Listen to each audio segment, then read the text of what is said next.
अच्छा ही है अगर ये। नहीं नहीं, वो आपको पता नहीं है, ये ना बहुत तंग करेगा, रातों को उठता है, अब वो बेचारी तंग होती रहेगी। आप नहीं जानते से, मैं जानती हूँ ना। मानती हूँ कमरा थोड़ा छोटा है जो तैयार किया, लेकिन तुम आराम से उसको सेट कर लेना, आराम से रह लोगी तुम, मुझे पता है सुकून में होगी। और तुम चलो चलो शाबाश, उठो जाके तैयारी करो, किताबें निकालो। अब छोटे छोटे स्कूल रह गए, पता लगे उनमें भी एडमिशन नहीं हुआ है। शाबाश। रीच बेटा, लो खाओ। हाँ खाओ ना कुछ।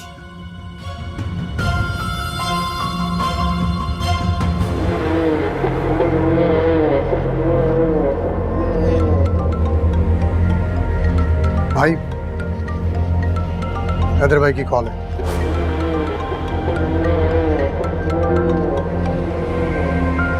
हैदर भाई, तुम्हारा यही गुस्सा तुम्हारी बर्बादी का सबब बनेगा। पर बात तो तुम हो ही गए थे। अगर मैं तुम्हारे और दिलावर के बीच में ना पड़ता तो ना जाने कितने साल तुम जेल की सलाखों के पीछे जिंदगी गुजार देते। आपका ये एहसान उधार रहेगा हैदर भाई, कोशिश करूंगा जल्दी लौटा दूं। जल्दबाजी तुम्हारी दूसरी खामी है सिकंदर। हाँ, फिलहाल मेरा एहसान उतारने की कोई जरूरत नहीं है। 4-6 माह के लिए तुम अंडरग्राउंड हो जाओ। इस दौरान ना कोई दोस्ती निभानी है और ना ही कोई दुश्मनी। 6 माह बाद मैं तुम्हें खुद बताऊंगा कि मेरा एहसान कैसे उतरेगा। तब तक तुम मेरे फार्म हाउस पे आके दुनिया से कट कर जिंदगी गुजारोगे। आई समझ? जी।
जिसे बहन बहन कहती थी ना, ये मोहब्बत का सिला दिया उसने तुम्हें। सारी जिम्मेदारियां हम पे थोप के खुद चली गई। उनकी जिम्मेदारियां तो उसी दिन खत्म हो गई थी अम्मी, जिस दिन वो इस घर से गई थी। आपको बुरा इसलिए लग रहा है ना क्योंकि वो आपकी मर्जी के घर नहीं गई। अरे छोड़ ये सब, मासी को बुलाया, कल आके कर लेगी। आगे तो कहाँ खर्चे बर्दाश्त होने हैं मासी के। कर लूंगी मैं। अरीजा अभी को भी तो आपने वक्त से पहले बड़ा कर दिया था ना, मैं भी हो जाऊंगी। आ लेने दे सिकंदर को जरा जेल से बाहर। जो जुबान उसकी तारीफ करते थकती नहीं है ना, उसी से बददुआएं निकलेंगी, समझी? बस यही सोच के चुप हो जाती हूँ अम्मी कि इस घर से जाते जाते भी उन्होंने आपको एक बद्दुआ नहीं दी। इतना सब्र करना तो सिखा गई है वो मुझे। बस कर, पता नहीं किस दुनिया में रहती है। हमारी हिफाजत करने वाला अब कोई नहीं रहा। यहाँ से बाजार तक के रास्ते में जो लोग बाप की वजह से सर झुका लेते थे ना देख के, अब उन्हें नया मशगला मिल जाएगा। अरे निहत्ते हो गए हैं, कोई नहीं है हमारे सरों पे। अम्मी, आपने किसी और की बेटी को तो इस भेड़ियों के बाजार में खड़ा करते हुए एक दफा नहीं सोचा? ये लोग तो अपने हैं अम्मी, इनके शर से क्या डरना। चुप कर। अम्मी, मुझे अब चुप कराने वाला कोई भी नहीं है, और ना मैं चुप होंगी, क्योंकि मेरे पास खोने के लिए कुछ भी नहीं बचा। दिमाग खराब हो गया तेरा तो।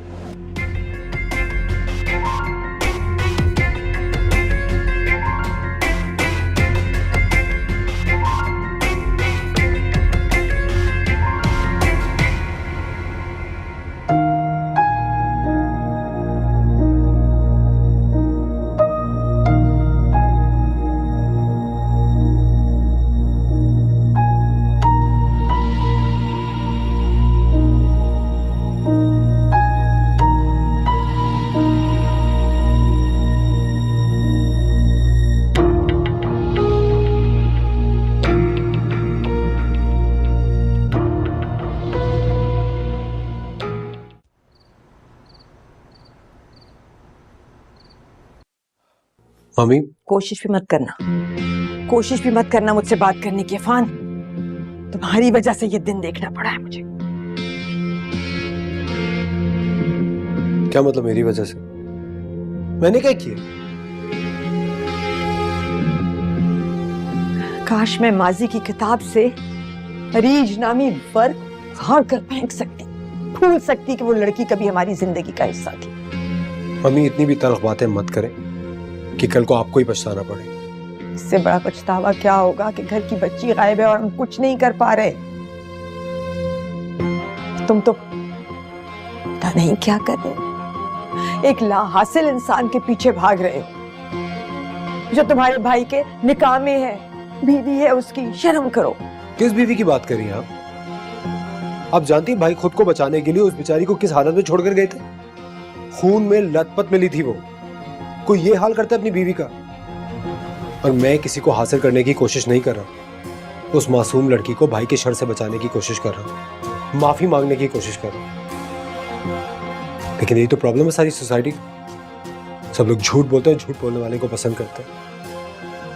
आप लोग भी तो यही चाहते हैं कि मैं भाई की तरह झूठ बोल के एमन से शादी कर लूं और फिर सारी जिंदगी उसको एक तमगे की तरह किसी शेल्फ पे सजा के रखो और जिंदगी बसर करता रहा। मैं एक इंसान हूं मम्मी, मुझसे दोगलापन नहीं हो सकता। हाँ मुझसे गलती हुई है, मुझे हाँ करके मना नहीं करना चाहिए था। लेकिन आप मुझे खुद बताएं, एमन से मंगनी करने के बाद अगर मैं अरीज को ढूंढता फिरता तो क्या एमन बर्दाश्त करती है? इसीलिए इस सारे मामले को मैं आज यहाँ खत्म कर।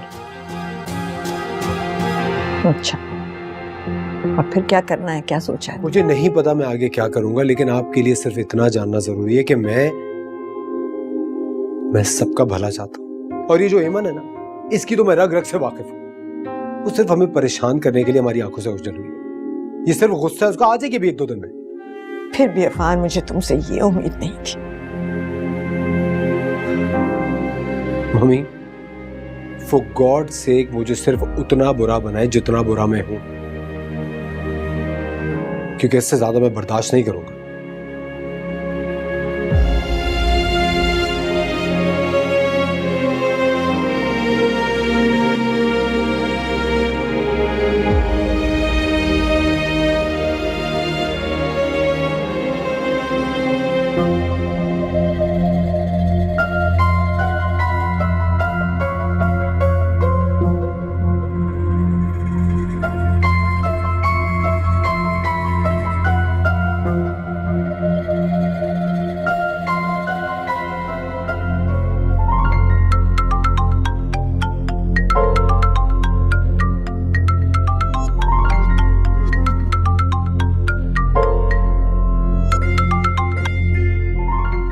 में कहीं मेरी आवाज तो नहीं भूल गए आप? और ऐसा कौन सा सहारा मिल गया जो इतनी हिम्मत दिखा दी आपने? सिकंदर साहब, आप? शौक लगा, दिल की धड़कनें तेज हो गई। लौट आया हूं मैं, और अब किसी को छोड़ूंगा नहीं, खास करके आपको। सिकंदर साहब, आप मुझे माफ कर दे, मेरा इसमें बिल्कुल कोई कसूर नहीं है। ये तो सारा कुछ अरीज का किया धरा है। देखिए, इन्होंने बंदूक के जोर पे मुझसे कराया है। भला मैं आपको कैसे धोखा दे सकती हूँ? यानी मुझे भी आपसे हर बात बंदूक के जोर पे ही मनवानी चाहिए थी। गलती हो गई मुझसे। खैर, कल अरीज को लेने आऊंगा। नहीं नहीं नहीं नहीं, अरीज तो यहाँ नहीं है। मैंने तो कब से उसे निकाल दिया। वो तो अपने भाई के घर पर है। सिकंदर साहब, रहम करें ना मुझ पे। मैं तो एक बेवा औरत हूँ, कहाँ जाऊंगी? ज्यादा नाटक करने की जरूरत नहीं है सीमा जी। जब आपका शौहर जिंदा था, उसकी कितनी परवाह थी आपको अच्छी तरह जानता हूं मैं। और बेवा होने पे कितना दुख होगा, ये भी। एक मशवरा दूं आपको, अपने घर के खिड़की दरवाजे जरा अच्छे से लॉक करके सोइएगा।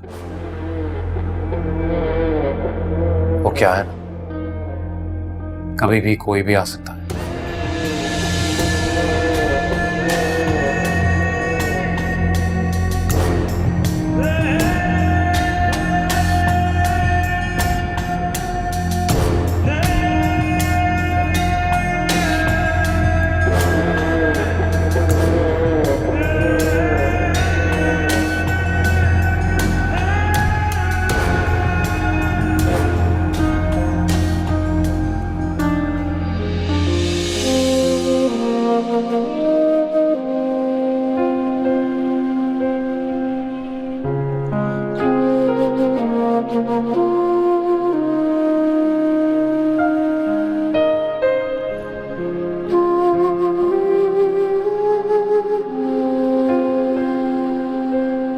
घर याद आ रहा है?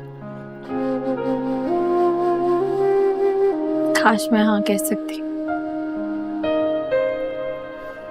मगर जो कभी अपना था ही नहीं उसे क्या याद करना। बस साहिबा के लिए परेशान हूँ, उसका ख्याल दिमाग से जाता ही नहीं है। मैं अपनी पूरी कोशिश कर रहा हूँ रीच कि मैं कम से कम रात के लिए वहां किसी चौकीदार का इंतजाम कर दूं। इससे जो तुमसे बात कहने आए हो रीच, उसको समझने की कोशिश करना। यूं बीच में लटके रह के खुद को मजीद अजियत देने से कोई फायदा हासिल नहीं होगा तुम्हें। मामले को एक तरफ करो, जल्द से जल्द उससे खुला दो। भाई जानता हूं अमूमन भाई ऐसे मशवरे नहीं देते, लेकिन जितना तुम्हारे साथ बुरा होना था वो हो गया है। इससे ज्यादा मजीद देखने और सुनने की बर्दाश्त नहीं है मुझ में रीच। भाई जब तक मैं घर और नौकरी का इंतजाम नहीं कर लेती, मैं ये फैसला नहीं ले सकती। बेवकूफी की बातें मत करो रीच, ये वक्त जाया करने का मौका नहीं है। तुम जितनी देर लगाओगी तब तक वो शैतानी दिमाग तुम्हें हासिल करने के मजीद रास्ते ढूंढ लेगा।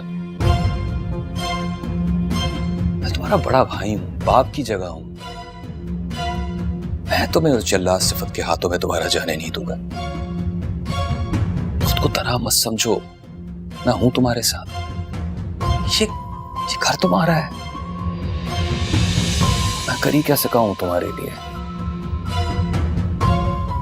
अगर मैं तुम्हें एक छत तक ना दे सकूं तो मेरे तो वजूद पर ही लाना था।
हेलो, मेरी जिंदगी को मजीद मुश्किल बनाने की कोशिश मत करें प्लीज।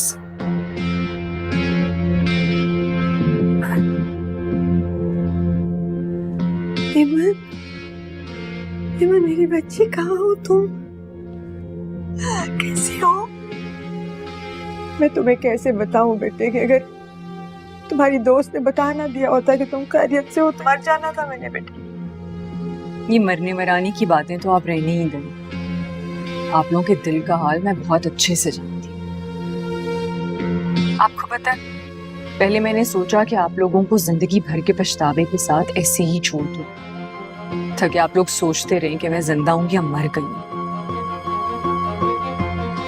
लेकिन फिर ख्याल आया कि आप लोगों को तो शायद इससे भी कोई फर्क नहीं पड़ेगा। ऐसे ना कहो बेटी, तुम तो बेटी हो। कुछ भी नहीं हूं मैं आपकी, कुछ भी नहीं। और ना आपके बेटे इस काबिल हैं कि मैं आपके घर से किसी किस्म का कोई भी ताल्लुक रखूं। इसलिए मुझे ढूंढने के जो जतन आप कर रही हैं ना, ये करना बंद कर दी, क्योंकि मैं अब मर के भी उस घर में नहीं आऊंगी। और मेरा पता लगाने की कोशिश भी मत कीजिएगा, क्योंकि आपके यहाँ पहुंचने से पहले मैं यहाँ से जा चुकी हूँ।